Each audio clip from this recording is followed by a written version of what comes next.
Bon après-midi à tous, vous êtes en direct sur KVTV, merci de nous choisir pour vous informer. Les titres. Après la journée sans presse observée ce mardi, la haute autorité de la communication a rencontré les responsables de médias dans la matinée de ce mercredi. Ceux-ci ont énuméré leurs inquiétudes suite aux restrictions de la liberté de la presse. La HAC a rassuré les médias et se montre garante face à cette situation. Le 5 juin, les premières épreuves des examens nationaux seront lancées sur toute l'étendue du territoire guinéen. La cité CBK de Matoto est devenue un endroit très convoité par certains syndicats. Le choix de ce lieu s'explique par le calme et la présence du courant électrique. C'est tout pour les titres, les détails dans un instant. Encore une fois, bonsoir et bienvenue. La presse guinéenne dans l'impasse. La haute autorité de la communication a conféré ce mercredi avec les associations d'hommes de médias. Sur la table, les restrictions des services Internet, brouillage des ondes de radio et vol d'émetteurs. La rencontre est décisive et se tient au lendemain de la journée sans presse en réponse à la menace de musellement de la presse en Guinée. Les structures de presse ont exprimé leurs craintes et la HAC s'est montrée garante dans un climat de franchise. Reportage Amaha Bangoura. Autour de la table, les associations de presse et la haute autorité de la communication. L'organe de régulation des médias a tenu à initier cette rencontre pour échanger avec les professionnels de l'information autour des sujets préoccupants liés à la liberté de la presse en Guinée. Les échanges ont été directs et francs. Ce que nous apprécions, nous nous sommes dit les vérités. Et les associations ont porté à notre attention les préoccupations de l'heure. Et nous leur avons promis de remonter ces préoccupations aux autorités de la transition afin que des solutions idoines soient trouvées. J'espère, je prie pour que la détente vienne rapidement et la haute autorité de la communication en tant qu'instance de régulation se pose comme garant de la liberté d'expression. Depuis plusieurs jours, l'Internet est restreint, certains sites d'information inaccessibles, des fréquences de radio brouillées, la goutte d'eau qui a fait déborder le vase et le vol des émetteurs du groupe Afrique Vision et la sortie du ministre des Postes et Télécommunications jugée comme une menace contre la liberté de la presse. Nous avons bien écouté le président de la HAC qui nous a donné de très utiles conseils et nous avions quand même, on lui a posé certaines questions sur la déclaration qui a été faite hier par la HAC. La HAC a écouté, c'est-à-dire les autorités. Aujourd'hui, la HAC nous a écoutés et la HAC va rendre compte de ce que nous avons dit aussi aux autorités. Et nous avons suggéré aussi à la HAC elle-même qu'elle fasse certaines investigations pour voir effectivement ce qui se passe sur le terrain. Parce qu'encore une fois, nos médias, on est menacés. En réaction à ce qu'elles appellent tentative de musulman de la presse, plusieurs actions ont été entreprises par les associations de presse, dont la journée sans presse observée le mardi dernier. En attendant le retour de la HAC, cette rencontre n'annule point d'autres actions en vue, notamment la marche du 1er juin prochain selon les associations de presse. C'est pourquoi elles annoncent le dépôt des lettres d'information dès ce vendredi à la mairie de Kaloum. Éducation. Dans ce journal, les épreuves des examens nationaux seront lancées le 5 juin prochain. Les différents candidats profitent du peu de temps qui les reste pour se préparer. Le soir, beaucoup se donnent rendez-vous à la cité CBK de Matoto pour les cours de révision. Ils choisissent cet endroit pour son calme et pour la présence du courant électrique. C'est un reportage de Mamadou Tanoua. À quelques jours de la tenue des examens nationaux, les candidats multiplient les cours de révision. Ils sont nombreux ceux qui viennent opter leurs leçons à la cité CBK de Matoto. Ces candidats aux différents examens nationaux attendent le soir pour occuper terrasses et escaliers des bâtiments de cet endroit paisible. Le choix de ce lieu s'explique par diverses raisons. Nous sommes à la veille des examens nationaux. On se déplace loin pour venir réviser à la cité ici, pas parce que chez nous, on n'est pas capable de réviser là-bas, mais c'est juste une manière de se débarrasser de certains travaux à la maison et puis venir se concentrer à la cité ici, réviser de tout seul. Pour un candidat qui a tellement de soucis pour affronter ces examens nationaux. Je n'ai pas peur parce que je révise très bien, surtout en mathématiques, physique, chimie, je révise, les maths exactes et les matières littéraires aussi, je révise très bien. Parce qu'à la maison, il n'y a pas le courant, c'est pour cela que je suis venu ici pour réviser. Oumoussa Diallo est une candidate au brevet d'études du premier cycle. Elle vient du quartier Simambossia. Moi, je viens de Simambossia. Ici, je tiens à bien réviser et aussi c'est calme. Quand tu viens, il y a du sérieux, tout le monde est concentré sur son cahier. Du coup, il n'y a pas de dérangement à dire. Ces candidats aux différents examens nationaux préoccupés par leur réussite n'ont que 10 jours avant le début des premières épreuves. Santé, à présent, l'hygiène intime est une préoccupation quotidienne pour éviter d'être confronté à des désagréments gynécologiques et des sensations d'inconfort. Nombreux sont des jeunes filles qui, de nos jours, utilisent des gels intimes naturels et pharmaceutiques. Mais cette pratique n'est pas sans conséquences. Notre rédaction s'est intéressée à ce sujet. Suivez ce reportage de Aïssata Kourouma. L'usage des toilettes intimes consiste à nettoyer la partie des organes génitaux. Ces produits permettent d'éviter des infections liées à des bactéries. De nos jours, nombreuses femmes l'utilisent pour avoir une bonne hygiène intime. C'est le cas de Fanta Kamara qui ne peut plus s'en passer. En fait, j'utilise les gels intimes. C'est pour juste rendre propre ma partie intime et aussi lutter contre les infections vaginales. Normalement, on doit utiliser ces produits 2 fois par jour.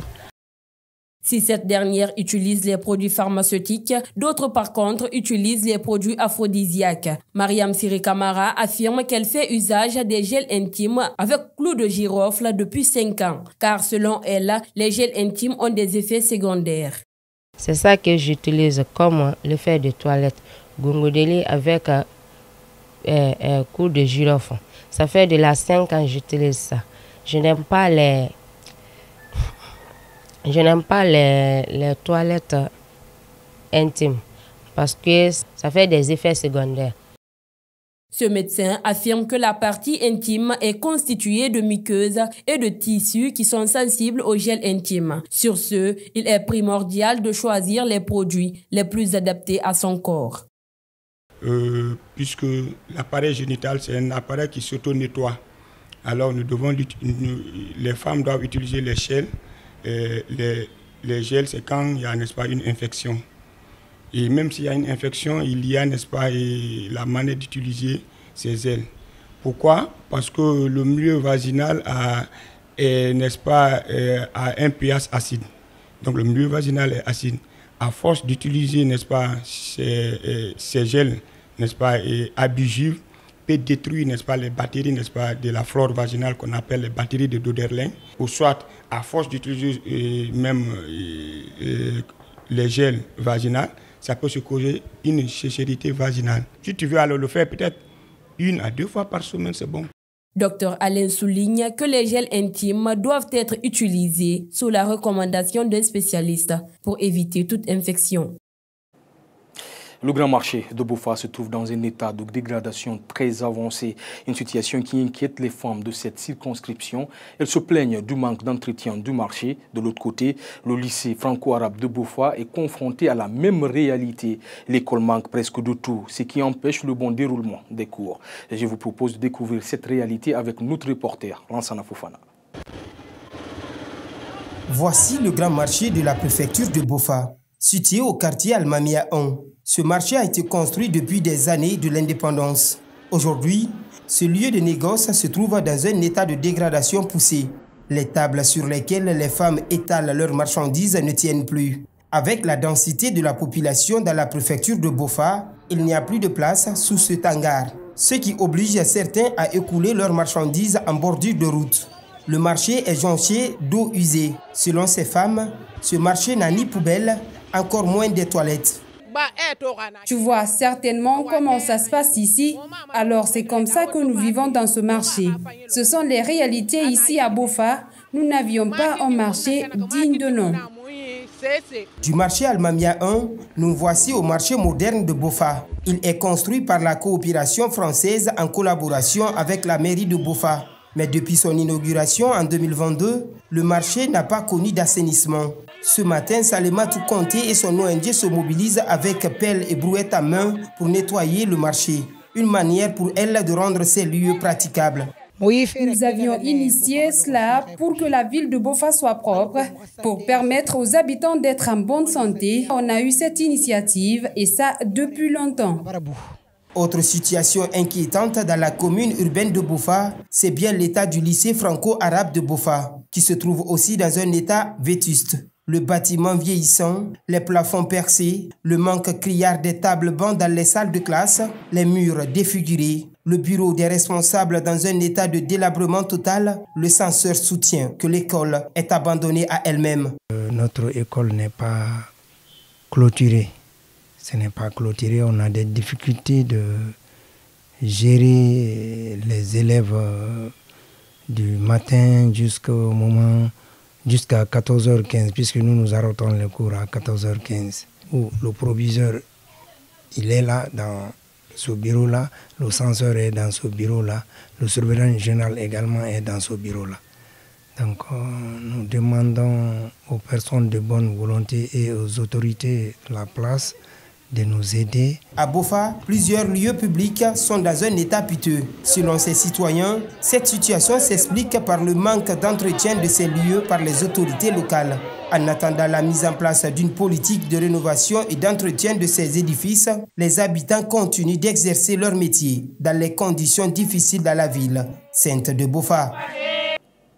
Direction Boké, les voiries publiques de la commune urbaine de Boké connaissent une dégradation poussée. Depuis plusieurs années, des citoyens et conducteurs de taxi-moto sont confrontés à d'énormes difficultés face à l'état piteux des voiries urbaines qui sont source de crevaison des pneus des engins roulants. À Boké, des citoyens déplorent cette situation qui perdure. Suivez leur cri de cœur dans ce reportage signé Mama Issa Tatawel Kamara et Lansana Fofana.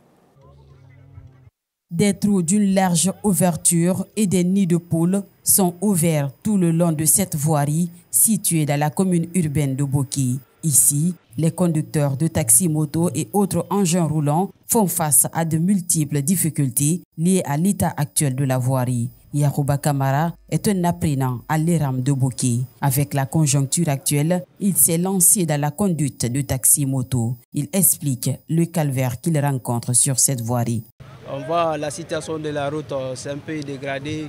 D'abord, il y a les pneus qui vont percer au cours de la route dans les différents quartiers. Dans les quartiers, des fois, quand vous circulez trop, il y a ces routes qui ont des trucs, ça va jouer sur les pneus.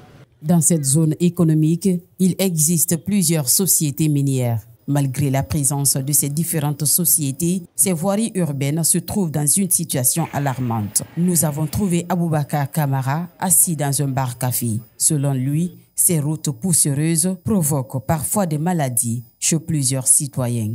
Il y a assez d'entreprises minières, ça dépasse dans les dizaines maintenant.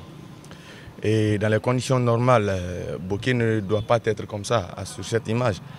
Parce qu'aujourd'hui, il faut qu'on se dise la vérité. Il n'y a pas un natif de Boké qui est né ici, grandi ici, peut-être qui n'a pas de sinusite.